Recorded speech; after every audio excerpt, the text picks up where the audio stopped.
김할머니는 72살이었다. 주름진 손등을 보면 지나온 세월이 고스란히 느껴졌다. 젊은 시절 새벽 시장에서 채소를 팔았다. 비가 오나 눈이 오나 자리를 지켰다. 그렇게 모은 돈으로 작은 집 한 채를 샀다. 서울 변두리였지만 지금은 제법 값이 올랐다. 오늘도 창문 너머로 아침 햇살이 들어왔다. 할머니는 천천히 몸을 일으켰다. 무릎이 시큰거렸다. 관절염이 조금씩 심해지고 있었다. 하지만 혼자 움직일 수 있다는 게 감사했다. 큰아들은 회사에 다녔다. 성실한 편이었다. 작은아들은 학원을 운영했다. 두 아들 모두 자주 안부를 물었다. 손주들도 가끔 놀러 왔다. 할머니는 그럴 때마다 용돈을 쥐어줬다.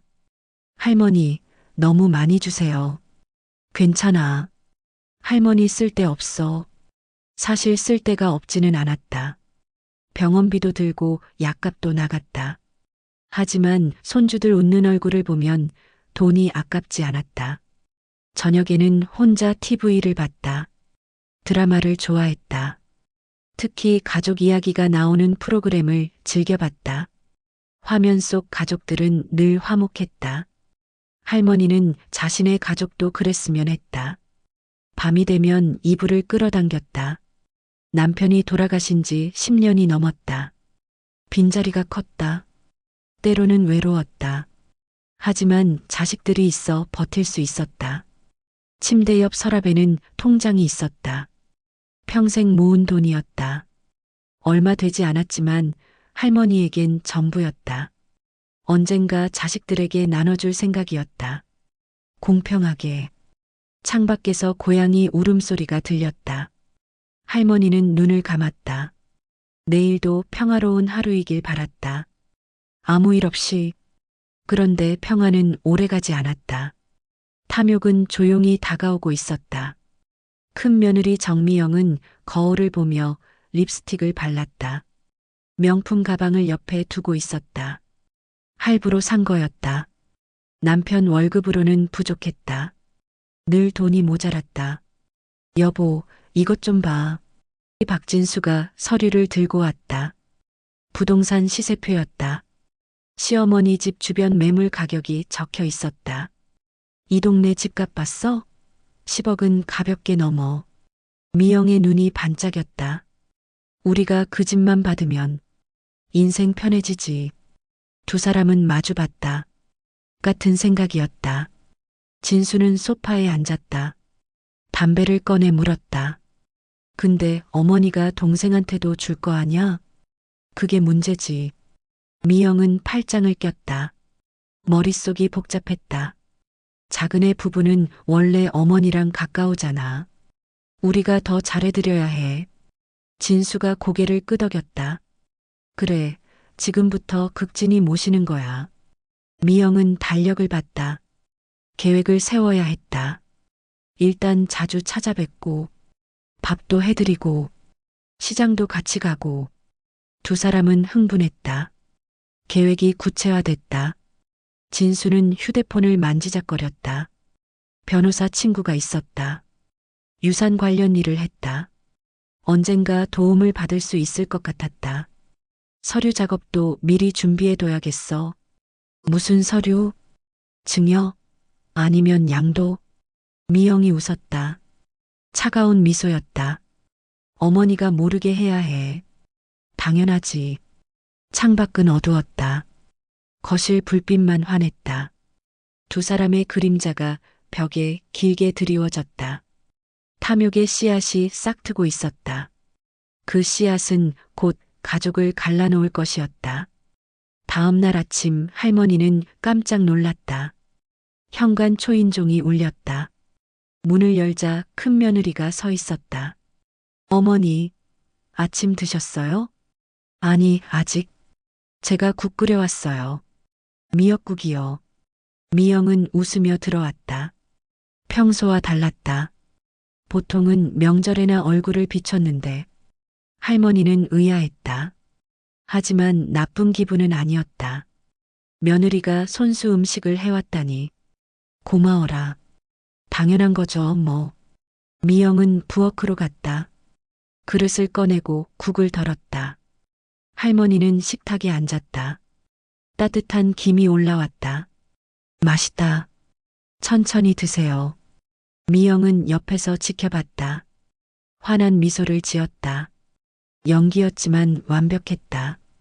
주말에는 진수도 왔다. 손에 과일 상자를 들고 있었다. 어머니, 제가 좋은 사과 구했어요.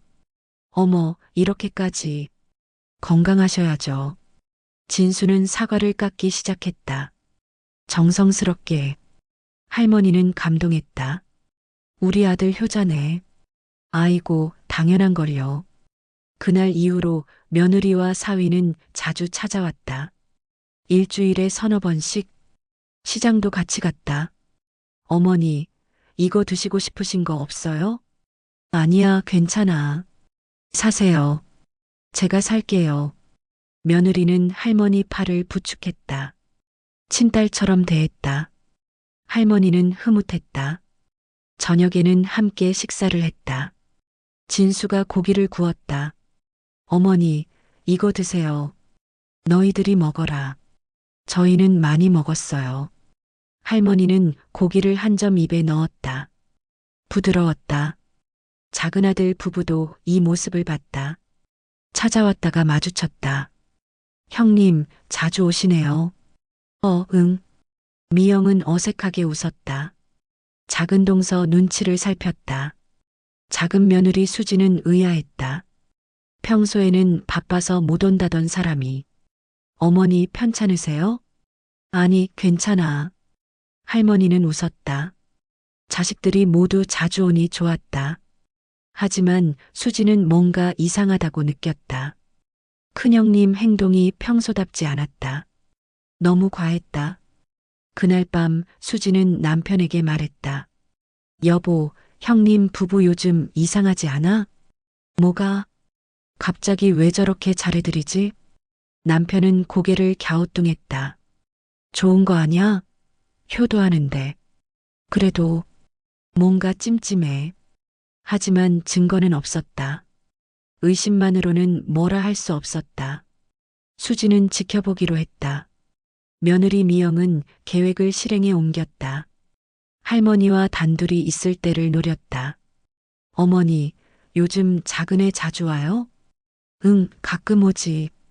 그래도 저희보단 덜 오죠? 할머니는 생각해봤다. 최근엔 큰 며느리가 더 자주 왔다. 그렇긴 하네. 미영은 찻잔을 들었다. 천천히 한 모금 마셨다. 어머니, 제가 이런 말하기 그렇지만. 왜? 무슨 일이야? 작은애 남편이요. 미영은 말끝을 흐렸다. 할머니가 조바심을 냈다. 뭔데? 어머니 재산 얘기를 했대요. 뭐? 할머니의 표정이 굳었다. 친구한테 들었는데 이 집 시세가 얼마냐고 물어봤대요. 설마. 저도 믿고 싶지 않아요. 근데 친구가 거짓말할 이유가 없잖아요. 할머니는 충격을 받았다. 작은 아들이 그럴 리 없다고 생각했는데. 며칠 후 진수도 거들었다. 어머니, 작은 동서 보셨어요? 왜? 요즘 명품 가방 메고 다니던데요. 그래. 학원 운영한다면서 돈이 어디서 나올까요? 진수는 의미심장하게 웃었다. 혹시 어머니 돈 생각하는 거 아닐까요?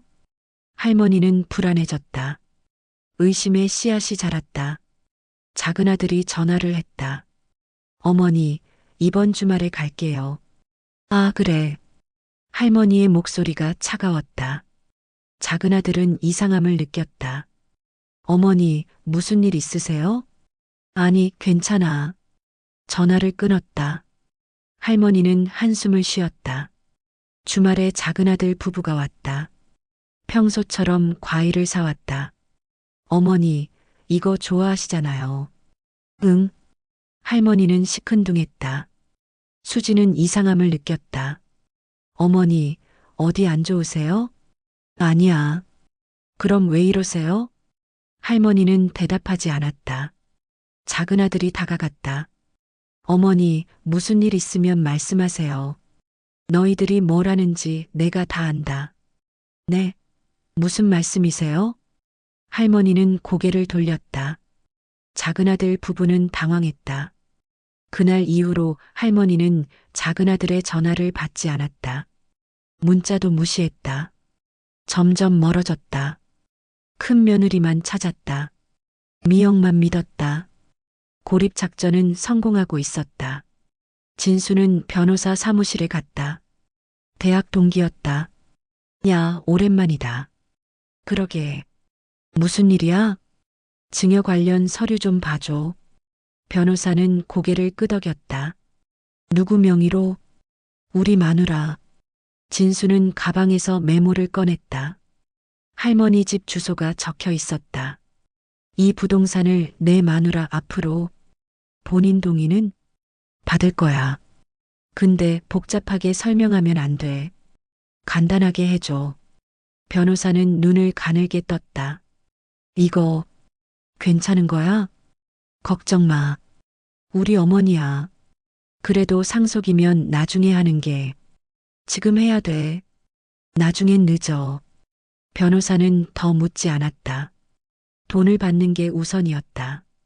일주일 후 서류가 완성됐다.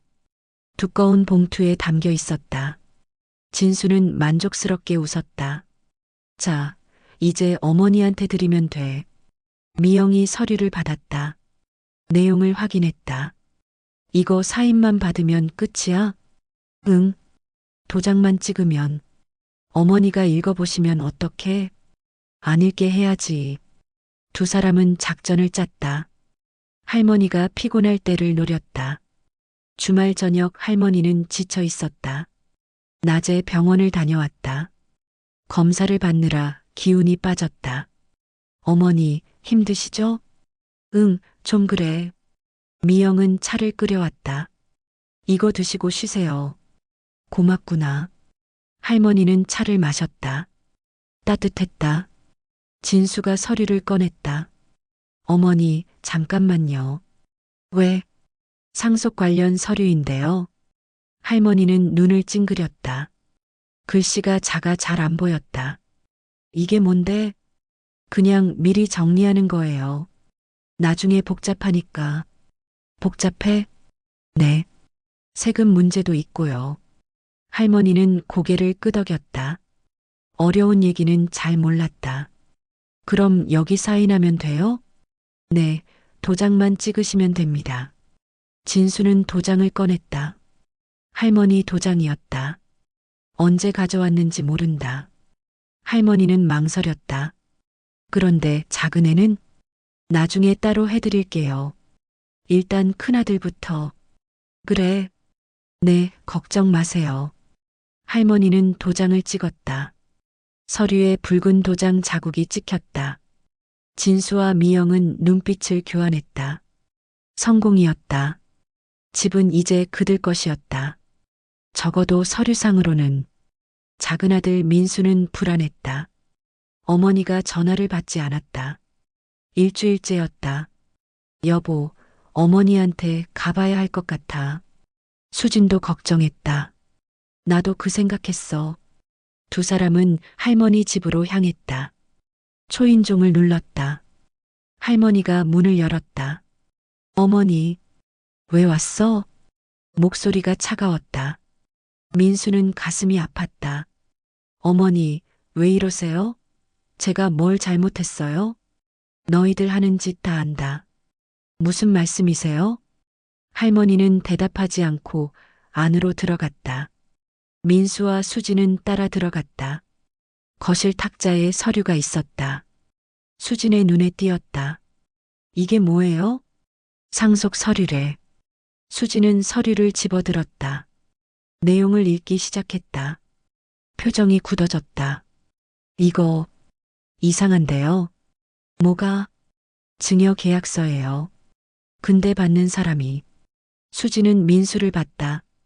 형수님 이름이에요. 뭐? 민수도 서류를 봤다. 충격이었다. 어머니, 이거 언제 쓰신 거예요? 지난주에. 큰 며느리가 가져왔어. 내용 확인하셨어요? 잘 모르겠더라. 그냥 정리하는 거라고. 수지는 분노가 치밀었다. 이건 사기예요. 사기? 형수님 부부가 어머니를 속인 거예요. 할머니는 어리둥절했다. 민수는 휴대폰을 꺼냈다. 변호사한테 확인해 볼게요. 전화를 걸었다. 아는 변호사에게 서류 내용을 설명했다.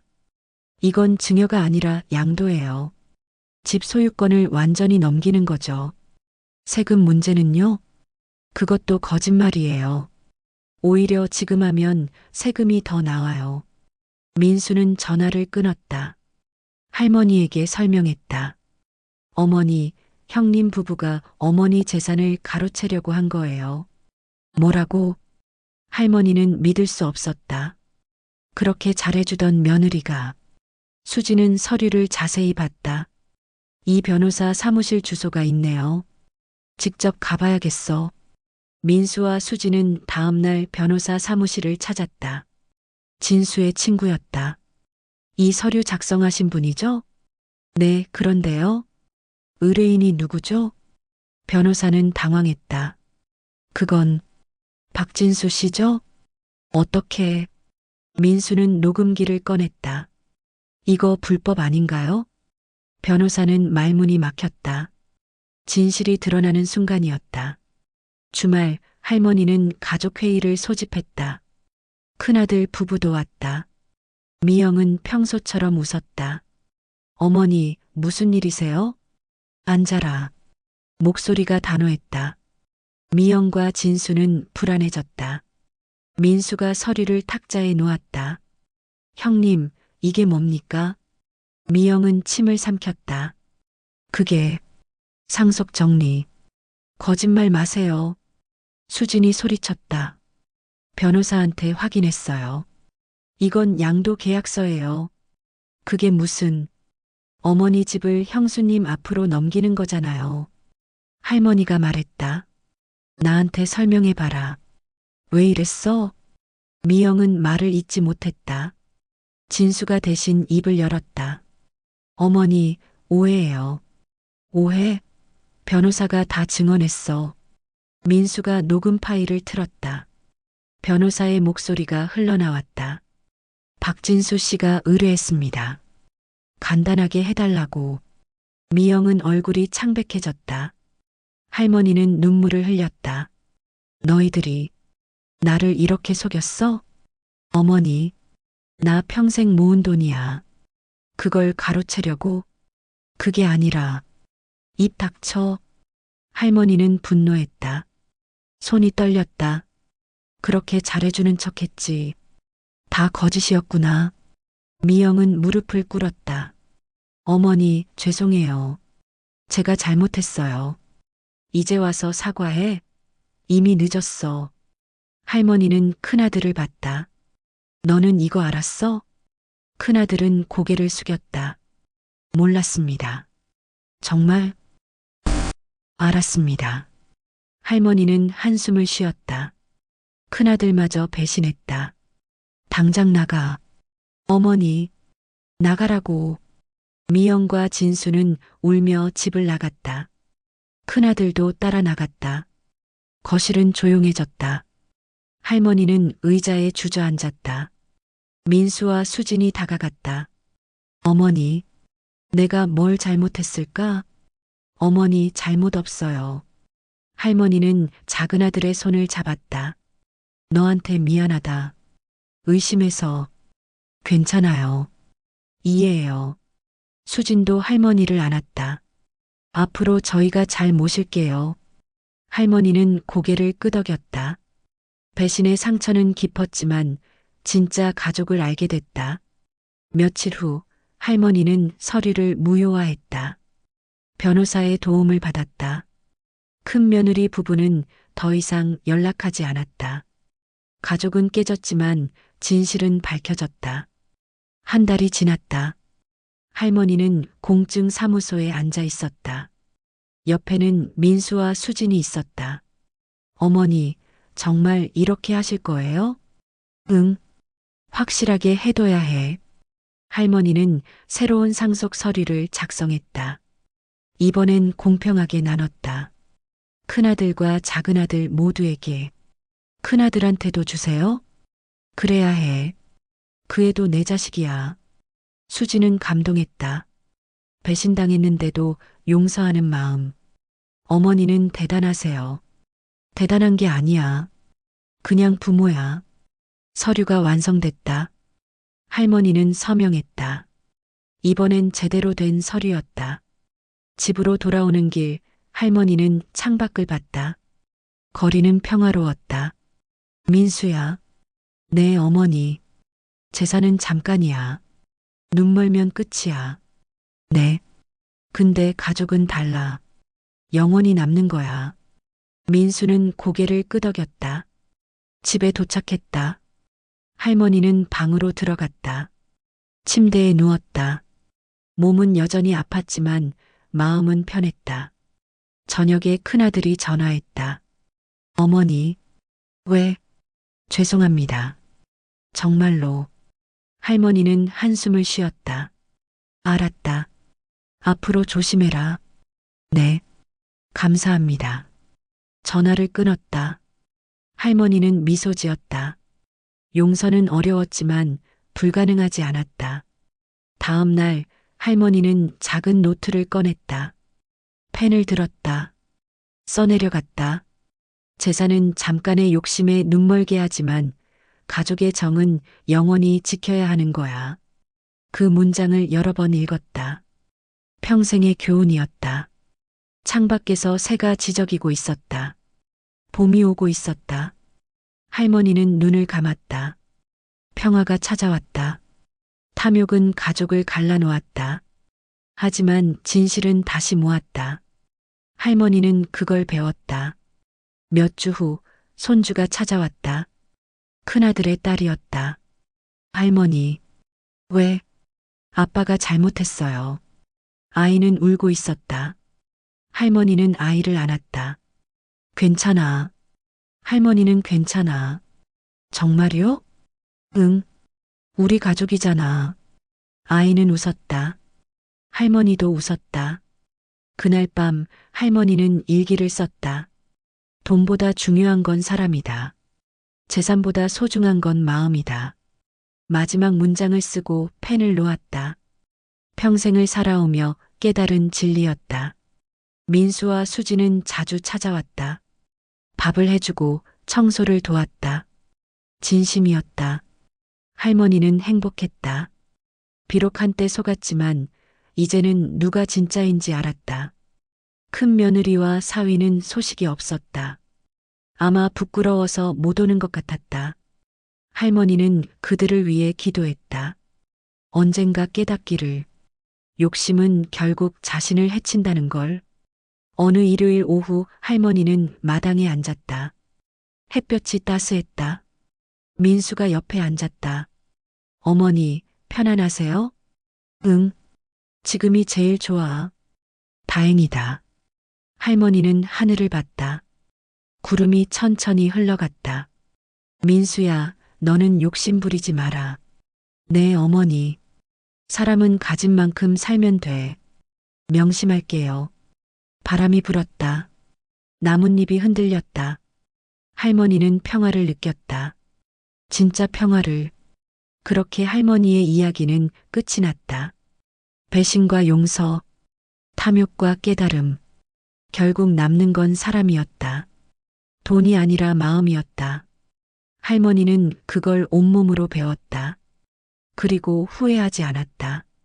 왜냐하면 이제 진짜 가족을 알았으니까.